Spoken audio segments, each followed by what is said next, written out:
Friday, August 31st, 1990, Dallas. More than 3,000 of the faithful gather at Laurel Land Memorial Park to say farewell to Stevie Ray.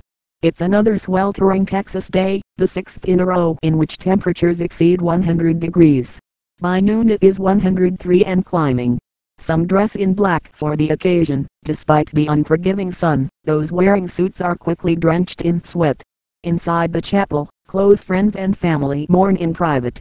Outside, anxious photographers from Associated Press, UPI and the local papers stand ready with telephoto lenses, waiting to snap the processional as it leaves the chapel and moves the 100 yards or so to the site of the public graveside service.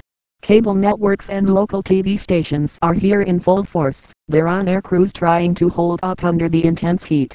Near the burial site are more than 150 floral arrangements that have been sent from around the world. Several are shaped like Stevie Ray's strap and bear his SRV logo. Off to one side, a recent photo of Stevie Ray rests on an easel, his trademark black bolero draped over one corner of the portrait. A placard propped against the spot where the casket will be laid reads, "We will cherish what you have given us and weep for the music left and played." First to emerge from the chapel is Stevie Wonder. The hushed crowd looks on as he is led to a sheltered reviewing stand by the graveside. The casket is placed in a white hearse, which slowly drives to the site, mourners following behind on foot. Jimmy and his mother, Martha, walk alongside the late guitarist's fiancée, Jana Lapidus. Behind them, strolling with heads bowed, Chris Layton and Tommy Shannon, flanked by Kim Wilson.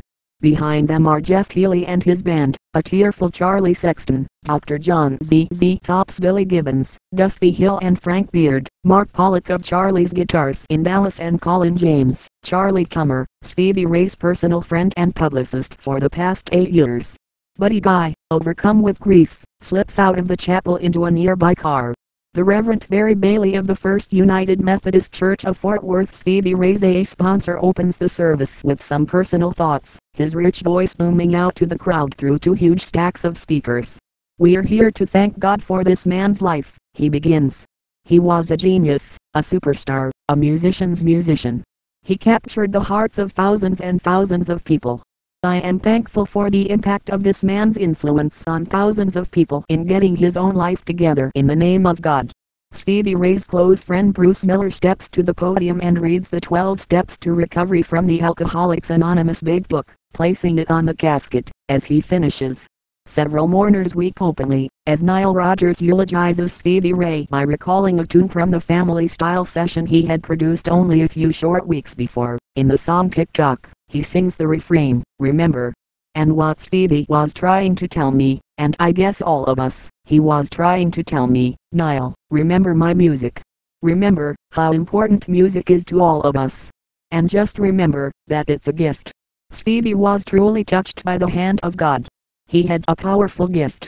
And through his music he can make us all remember things that are very, very important, like love and family. His voice begins to crack with emotion as he continues. "Jimmy and Stevie made me a part of their family when we were doing the record. And I feel very, very sorry that I wasn't able to say to Stevie, to his face, 'Thank you, Stevie. Thank you for making me remember music. Thank you for sharing a part of your music with me. Thank you for sharing your love with me. Thank you for making me a part of your family. Thank you for making me your brother. I'll always love you. I'll always cherish the moments that we spent together. And believe me, Stevie, I'll always remember."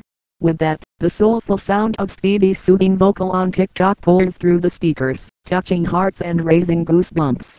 The crowd claps and cheers as one. Bonnie Raitt, Jackson Browne and Stevie Wonder lead the crowd in a sing-along of Amazing Grace. Bonnie carries the melody, as the other two harmonize. When Raitt says, "Take it, Stevie," the magnificence of the Wonder voice, swooping and swirling around the notes with awesome, emotionally charged power, causes many in the crowd to lose it. Tears flow, as his voice soars. Finally, the mourners line up. One by one they pass the casket. Some throw flowers, religious artifacts, guitar picks at the foot of the casket.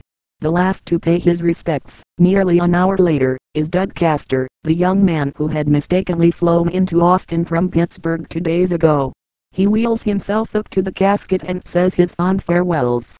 Back at the hotel, hours after Stevie Ray has been delivered into the everlasting arms of Mother Earth, I lie quietly on my bed, listening to a tape of an interview I had with him for Guitar World back in 1988, some months after his departure from the rehab center in Marietta, Georgia.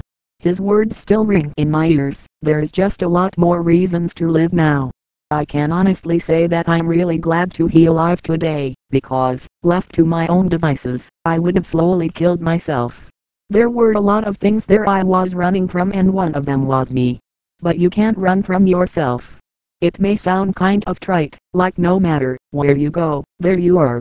But it really is true. I've made a commitment now, not for the rest of my life, but just for today. Now, each day's a new victory.